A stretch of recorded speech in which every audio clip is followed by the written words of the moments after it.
Huwag mong hayaan na makontrol ka ng mga taong galit sa'yo. Totoo naman na nakokontrol tayo ng mga taong galit sa atin, kaya nila ipinapakita ang mga bagay o kaya nila sinasabi ang mga bagay na nakakagalit sa atin para magalit tayo, para mabad trip tayo. O nakontrol ka na nila, napaikot ka na nila.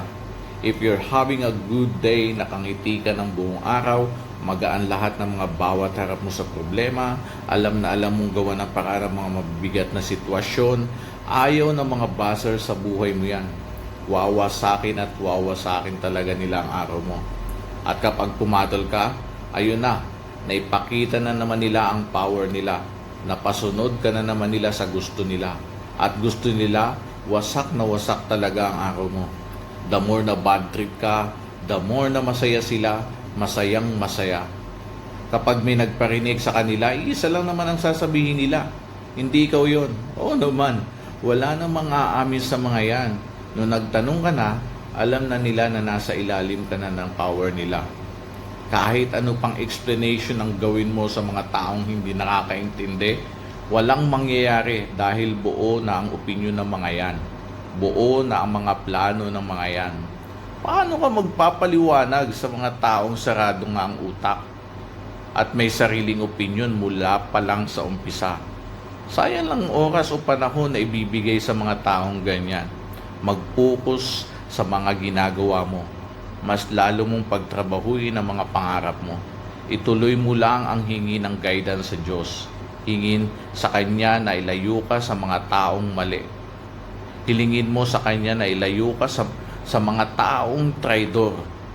Mabuhay ng tama, mabuhay ng laging nagsisikap, mabuhay sa level na kahit siraan ka pa ng isang tao, kahit napakarami pa, walang maniniwala sa kanila dahil kitang-kita na naiinggit lang sila sa'yo.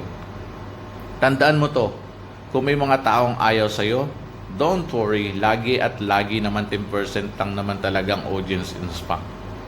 Matagal-tagal ka na ding pumapato sa mga daldal nila. By the way, alam mo na, wala talagang saysay na patulan ng mga taong ganyan. Walang pakinabang, and anyway, wala talaga. Minsan pa, napapaaway ka pa at nagkakaroon ka pa ng problemang wala ring. Mas lalong walang pakinabang dahil lang nagpatalo ka sa init ng ulo mo, talo ka dito. Talo-talo ka dito. Ipagdasal mo na lang sa mga taong ganyan. Sabihin mo sa Diyos na sana bigyan ka palagi ng wisdom at realization na walang use ng mga gagawin mong pagpatol.